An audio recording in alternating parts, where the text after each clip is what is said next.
हमारा टॉपिक है the power of saying yes to opportunity, यानी कि पावर यानी शक्ति, ऑफ सेइंग यानी कहने की, यस हाँ, टू अपॉर्चुनिटीज यानी अवसर को। क्या होता है, हम अवसर को क्या करते हैं, नज़रअंदाज कर देते हैं, ना बोल देते हैं। तो उससे जस्ट ऑपोजिट क्या है कि अपॉर्चुनिटीज यानी मौके को, अवसर को हाँ कहने की शक्ति। Opportunities rarely announce themselves with certainty, यानी कि जो अवसर होता है, अपॉर्चुनिटीज होती है, रेयरली यानी बहुत ही मुश्किल से, अनाउंस करती है, घोषणा करती है, themselves यानी खुद में, with certainty यानी निश्चितता के साथ। They often appear disguised as challenges or unfamiliar situation। ये क्या करती हैं, अक्सर appear होती हैं, दिखाई देती हैं, disguised यानी छिपा हुआ, as challenges यानी चुनौतियों की तरह, और unfamiliar situation यानी कि unfamiliar यानी कि जो किसी चीज से ताल्लुक ना रखता हो, है ना, ऐसी परिस्थितियां जो कि जिससे हम फैमिलियर ही ना हो, ऐसी चीजें। The power of saying yes lies in the willingness to embrace the unknown and venture beyond one's limitations, यानी कि the power of saying yes, जो शक्ति होती है हाँ कहने की, लाइज यानी वो निर्भर करती है, इन द विलिंगनेस यानी इच्छा में, विलिंगनेस में, to embrace the unknown and venture beyond one's limitation, यानी कि एम्ब्रेस करना, स्वीकार करना, अननोन यानी कि, अननोन यानी जो पता नहीं होती हैं, और जो वेंचर आगे बढ़ाने वाली चीजें होती हैं, बियॉन्ड वंस लिमिटेशन यानी किसी भी लिमिटेशन के ऊपर। Individuals who adopt this mindset demonstrate a readiness to grow, adapt and evolve in an ever challenging world, यानी कि जो भी इंडिविजुअल्स होते हैं, जो भी व्यक्ति होते हैं, who adopt this mindset, जो इस mindset को क्या करते हैं, अडॉप्ट करते हैं यानी अपनाते हैं, demonstrate a readiness to grow, one minute, individuals who adopt this mindset, यानी कि वो इंडिविजुअल्स जो कि इस माइंडसेट को अडॉप्ट करते, अपनाते हैं, डेमोन्स्ट्रेट वो दिखाते हैं, रेडीनेस यानी कि तत्परता, यानी कि वो कितने ज़्यादा इच्छुक है, कितना ज़्यादा उनमें विलिंगनेस है टू ग्रो, आगे बढ़ने की, अडेप्ट अपनाने की, एंड इवॉल्व यानी विकसित होने की, in an ever changing world यानी इस हमेशा बदलती हुई दुनिया में। एट इट्स कोर यानी मूल रूप से, ठीक है, सेइंग यस हाँ कहना, reflects the proactive attitude towards life, यानी कि ये क्या करता है, रिफ्लेक्ट करता है, दिखाता है, अ प्रोएक्टिव एटीट्यूड यानी एक सक्रिय गुण, टुवर्ड लाइफ यानी कि जीवन में, है ना, जीवन की तरफ एक सक्रिय दृष्टिकोण को दिखाता है। Instead of remaining confined within a comfort zone, such individuals choose to explore new possibilities, यानी कि इंस्टीड यानी के बजाय, ऑफ रिमेनिंग कन्फाइंड यानी कि सीमित रहना, कहीं तक लिमिटेड रहना, with in a comfort zone यानी अपने सुविधा क्षेत्र के साथ, कंफर्ट जोन के साथ, such individuals choose to explore new possibilities, यानी कि ऐसे इंडिविजुअल्स क्या करते हैं, नई पॉसिबिलिटीज को एक्सप्लोर करने को चुनते हैं, चूज करते हैं। This willingness exposes them to diverse experiences that enhance their competence and broaden their intellectual horizon, यानी कि क्या है कि जो ये विलिंगनेस है, इच्छा है, एक्सपोजेज यानी ये उभर के आती है, दिखती है, देम टू डाइवर्स एक्सपीरियंस यानी कि उनके अलग अलग एक्सपीरियंस को, अनुभवों को दिखाती है, दैट एनहेंसेस जो कि बढ़ाता है, देयर कॉम्पिटेंस यानी उनकी क्षमताओं को, एंड ब्रोडन देयर इंटेलेक्चुअल और उनके इंटेलेक्चुअल यानी बौद्धिक हॉरिजन को, क्षितिज को क्या करता है, ब्रोडन करता है और भी बड़ा करता है, ठीक है, और भी निखारता है, और भी मतलब कि उसको एनहेंस करता है। Even when the outcomes are uncertain, the experience itself becomes a valuable source of learning and self-improvement, यानी कि इवन यहाँ तक कि when the outcomes are uncertain, जो आउटकम्स होते हैं वो अनसर्टेन होते हैं यानी कि अनिश्चित होते हैं, द एक्सपीरियंस इटसेल्फ, जो एक्सपीरियंस होता है, अनुभव होता है खुद में, बिकम्स अ वैल्यूएबल सोर्स, वो बन जाता है एक बहुत ही कीमती सोर्स, स्रोत ऑफ लर्निंग, सीखने का, एंड सेल्फ इम्प्रूवमेंट, और आत्म सुधार करने का। ठीक है। फर्दर मोर, इसके अतिरिक्त, the act of embracing opportunities cultivates resilience and confidence. Furthermore यानी इसके अतिरिक्त जो एक्ट होता है, कार्य होता है, एम्ब्रेसिंग यानी स्वीकार करने का, अवसरों को, अपॉर्चुनिटीज को, कल्टिवेट विकसित करता है, रेजिलियंस लचीलेपन को, एंड कॉन्फिडेंस आत्मविश्वास को। Okay. Facing new situations often involves risk, but it also strengthens an individual's ability to navigate difficulties. यानी कि फेस करना, सामना करना नए सिचुएशन को, नई परिस्थिति को, ऑफन अक्सर इसमें शामिल होता है जोखिम, रिस्क, लेकिन बट इट ऑल्सो स्ट्रेंथन, ये मजबूत करता है किसी भी इंडिविजुअल्स को, किसी भी व्यक्ति के एबिलिटी को, क्षमता को, टू नेविगेट डिफिकल्टीज यानी जो कठिनाइयाँ होती हैं उसको संभालने में। ओवर टाइम, समय के साथ साथ, these experiences reduce fear and foster a sense of self assurance. यानी कि ओवर टाइम यानी समय के साथ साथ ये जो एक्सपीरियंस होता है, अनुभव होता है, रिड्यूस फियर, ये डर को कम करता है, and foster a sense of self assurance, और जो सेल्फ अश्योरेंस होता है यानी कि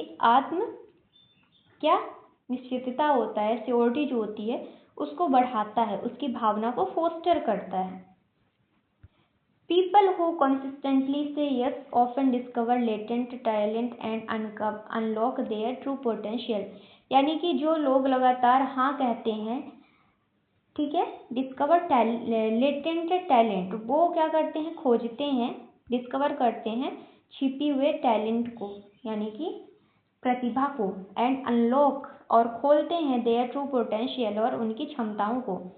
हाउएवर, हालांकि, it is essential to exercise prudence while accepting opportunities, यानी कि ये बहुत ही ज़्यादा ज़रूरी होता है एक्सरसाइज करना प्रूडेंस को, यानी समझना, व्हाइल एक्सेप्टिंग अपॉर्चुनिटीज यानी कि सावधानी से अपॉर्चुनिटी को एक्सेप्ट करना चाहिए, स्वीकार करना चाहिए, क्योंकि आपके साथ मतलब डिस्गाइज होती है। अपॉर्चुनिटी क्या होती है, डिस्गाइज होती है, छिपी हुई होती है, तो हमको संभल कर ही अपॉर्चुनिटी का भी लाभ लेना चाहिए, उसको समझना चाहिए। प्रूडेंस यानी सावधानी। ठीक है।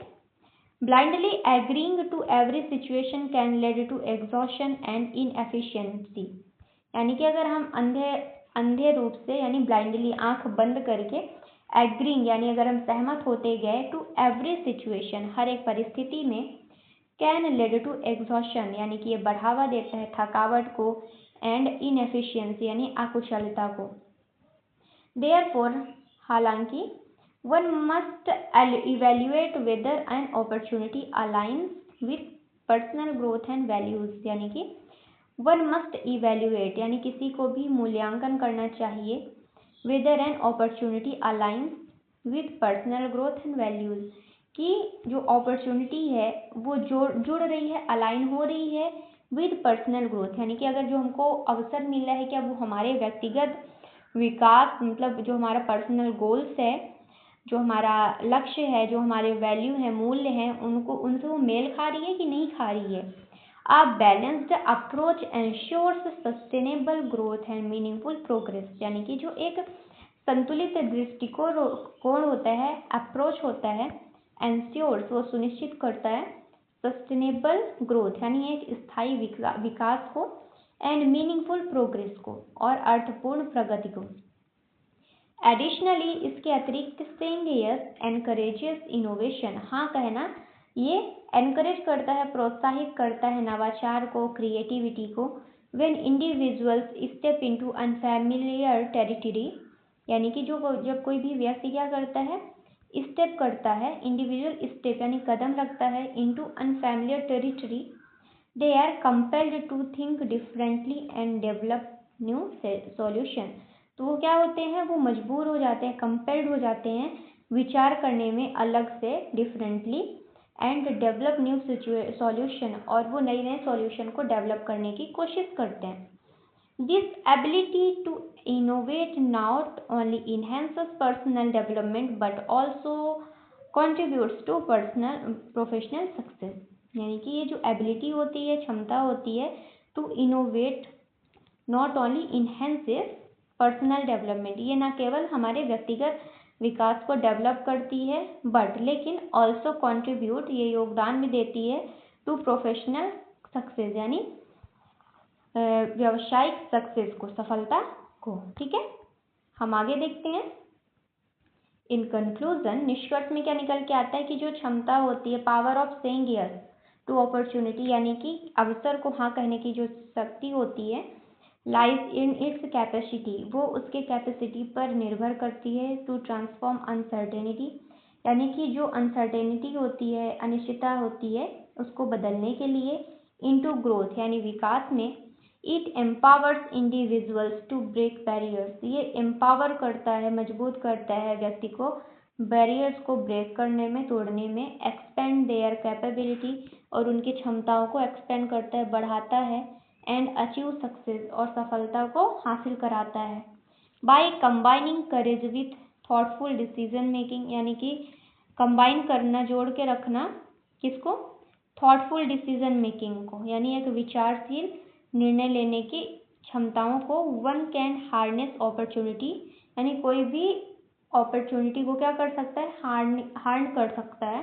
To create a dynamic and fulfil life, यानी कि अपॉर्चुनिटी का लाभ ले सकता है, क्या करने में? बनाने में एक गतिशील, डायनेमिक और संतोषजनक जीवन को।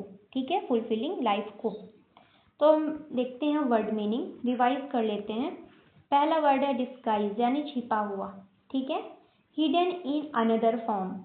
नेक्स्ट है एम्ब्रेस, यानी स्वीकार करना, टू एक्सेप्ट विलिंगली। वेंचर यानी आगे बढ़ना, to take a risk. Evolve यानी विकसित होना, to develop over time. Proactive यानी सक्रिय, टेकिंग इनिशिएटिव। नेक्स्ट वर्ड है कन्फाइंड यानी सीमित, रिस्ट्रिक्टेड इन स्पेस। कॉम्पिटेंस यानी क्षमता, एबिलिटी और स्किल। इंटेलेक्चुअल यानी बौद्धिक, रिलेटेड टू थिंकिंग। हॉरिजॉन्स यानी क्षितिज, लिमिट्स ऑफ नॉलेज। रेजिलियंस यानी लचीलापन, ability to recover. Next word है नेविगेट यानी संभालना, टू मैनेज सिचुएशंस। लेटेंट यानी छिपी हुई, हिडन। अनलॉक यानी खोलना, टू रिवील। अगला वर्ड है हमारा पोटेंशियल यानी क्षमता, हिडन एबिलिटी। प्रूडेंस यानी सावधानी, वाइज थिंकिंग यानी कि विचार, बौद्धिक रूप से सोचना। एग्जॉशन यानी थकावट, एक्सट्रीम टायर्डनेस। इनएफिशिएंसी यानी अकुशलता, lack of effectiveness. Next word है इवेल्युएट यानी मूल्यांकन करना, टू जज। सस्टेनेबल यानी स्थायी, लॉन्ग लास्टिंग। इनोवेशन यानी नवाचार, न्यू आइडियाज। कंपेल्ड यानी मजबूर होना, फोर्स्ड टू एक्ट। कैपेसिटी यानी क्षमता, एबिलिटी। नेक्स्ट वर्ड है डायनामिक, गतिशील, एनर्जेटिक। फुलफिलिंग यानी संतोषजनक, गिविंग सेटिस्फैक्शन।